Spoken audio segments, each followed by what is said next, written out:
Mother's day के खास मौके पर सहरसा जिले के सिमरी बख्तियारपुर स्थित ग्रीन प्लैनेट स्कूल में पहुंचे बिहार सरकार के माननीय मंत्री नीरज कुमार बबलू। स्कूल पहुंचते ही संस्थापक सुमित कुमार और आयुष कुमार ने उनका पारंपरिक रूप से स्वागत किया। इसके बाद बच्चों ने रंगारंग सांस्कृतिक कार्यक्रम प्रस्तुत किया, जिसे मंत्री जी ने सराहा। कार्यक्रम के उपरांत मंत्री नीरज कुमार बबलू भाजपा नेता रितेश रंजन के आवास भी पहुंचे, जहां उनका भव्य स्वागत हुआ। मीडिया से बातचीत में मंत्री बबलू ने कहा, मदर्स डे के मौके पर मैं खुद को रोक नहीं पाया। मां भगवान का रूप होती है, जिनका आण जीवन भर नहीं चुकाया जा सकता। उन्होंने भारत पाक युद्ध पर भी प्रतिक्रिया देते हुए कहा, भारत की 2 बेटियों ने जिस साहस से पाकिस्तान को करारा जवाब दिया है, वो आने वाली पीढ़ियों के लिए प्रेरणा बनेगा। वहीं वक्फ बिल के मुद्दे पर उन्होंने विपक्ष को निशाने पर लेते हुए कहा, महागठबंधन सिर्फ मुंगेरी लाल के हसीन सपने देख रहा है। जनता अब जाग चुकी है और तय कर चुकी है, अगली बार उन्हें 2 अंकों में समेट दिया जाएगा।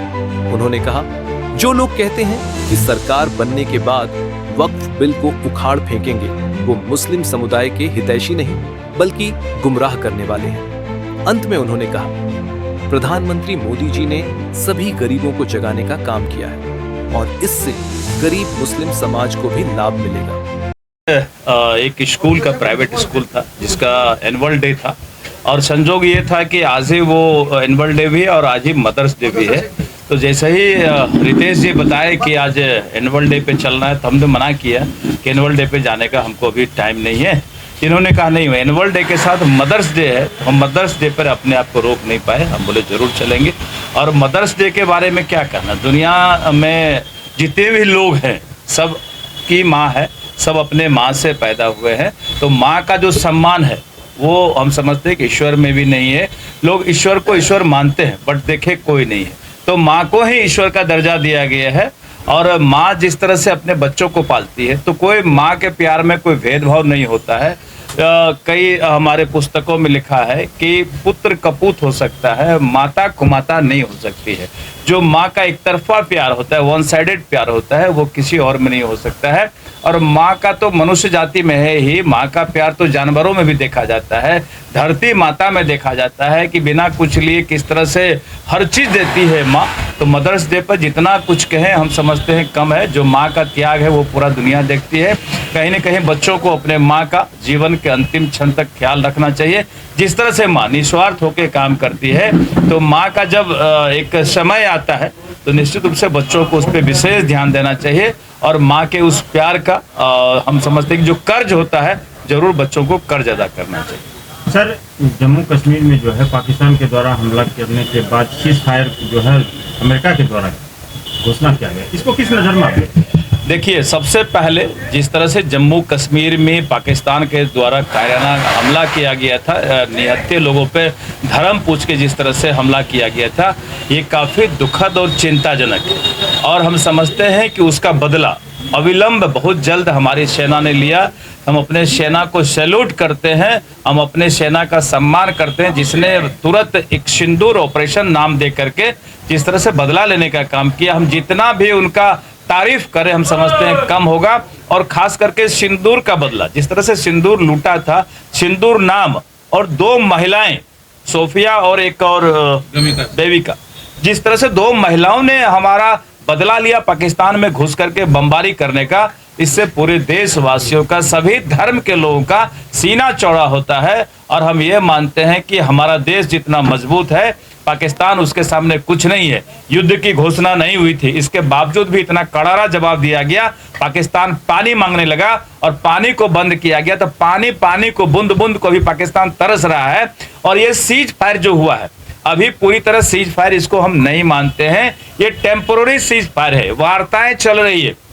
वार्ता में बहुत कुछ अभी बाकी है कि भाई जो घटना घटी है उसका क्या जवाब दिया गया और आगे क्या जवाब होगा, क्योंकि अभी तक सिंध का पानी रोका गया है। अभी बॉर्डर पे हमारा टेंस बना हुआ है, हमारी सेनाएं बॉर्डर पे लगी हुई है। और अभी बहुत समय बाकी है, जल्दीबाजी में हम लोग नहीं हैं। और हम आपसे भी कहेंगे कि आप भी अभी जल्दीबाजी में ना रहें, आप भी समय को वॉच करें, परिस्थिति को वॉच करें। और हम जिस मजबूती से पाकिस्तान पर दबाव बनाए हैं, पूरा पाकिस्तान अभी बाप बाप कर रहा है, पूरी दुनिया से सहारा मांग रहा है। ये एक एक हिंदुस्तानी के लिए गर्व का पल। आगामी विधानसभा चुनाव है, तेजस्वी यादव ने कहा कि हमारी सरकार आएगी तो वक्त बिल को उठा के कचरे के डब्बे में डाल देंगे, इससे क्या कहना चाहते हैं? देखिए, सबसे बड़ी बात है, जहां तक वक्फ बिल का सवाल है, हम साफ तौर पर समझाना चाहते हैं कि वक्फ बिल है क्या, ये किस लिए आया, किसके लिए आया। हम समझते हैं कि आप भी मुसलमान हैं और आपको हो सकता है जानकारी हो या नहीं हो, हम आपको ही पूछना चाहते हैं कि आपने किसी गरीब मुसलमानों को वक्फ बोर्ड का फायदा होते देखा? कभी नहीं देखा। वक्फ बोर्ड जो है एक बड़ा जमीन हड़पने का संगठन मानते हैं हम इसको, और इसमें गैंग बैठा हुआ, जो मुस्लिम समुदाय के कुछ लोग गैंग बना के बैठे हुए हैं, वही इसका पूरा पूरा भरपूर फायदा उठाते हैं, लूटते हैं, अनाप शनाप उसमें कमाई करते हैं, जमीन को औने पौने भाव में दूसरे को देते हैं, दिखाते हैं कम, लेते हैं ज्यादा, मोटी रकम वसूलते हैं। किसी गरीब मुसलमानों को उसका फायदा नहीं होता है। ये कहने मुझे फर्क हो रहा है कि वक्फ बोर्ड को किसी तरह जो संशोधन हुआ है, इसमें संशोधन करके इसका फायदा गरीब मुसलमानों को मिले, ये कार्रवाई चल रही है। और ये एक कुछ लोगों का पॉकेट बन गया था। निश्चित रूप से इसमें संशोधन अगर हुआ है, ये इससे गरीब मुसलमानों को फायदा मिलेगा। और जो लोग कहते हैं कि हमारी सरकार आएगी, ये मुंगेरी लाल का हसीन सपने कब तक देखेंगे? भूल जाए सरकार की बात, ये कभी अब संभव नहीं होगा इस बिहार में, क्योंकि बिहार के लोग देख रहे हैं कि जंगल राज के समय में किस तरह से बिहार के लोगों का खून चुसा गया, बिहार के लोगों को लूटा गया, बिहार के खजानों को लूटा गया। एक से एक घोटाला, सलाल कतरा घोटाला से लेकर के चारा घोटाला से लेकर के जमीन घोटाला से लेकर के कई तरह तरह का घोटाला किया गया। और बिहार में क्या हो रहा था? अपहरण उद्योग। इस अपहरण उद्योग का फैसला कहाँ होता था? सीएम हाउस में अपहरणकर्ता का फैसला होता था कि करोड़ में लेना है कि लाख में लेना है, ये लालू जी तय कराते थे। वो दिन बिहार में कभी नहीं आएगा कि पुनः बिहार में जंगल राज आएगा और बिहार में अपहरण का उद्योग चलेगा। बिहार की जनता कमर कस के बैठी है, वो दिन अब कभी नहीं आने देंगे कि ऐसे लोग सत्ता में बैठेंगे ताकि अपहरण उद्योग चलेगा। इसलिए आप निश्चिंत रहिए, जो लोग कह रहे हैं कि हमारी सरकार आएगी, वो स्वप्न देखते रह जाएंगे।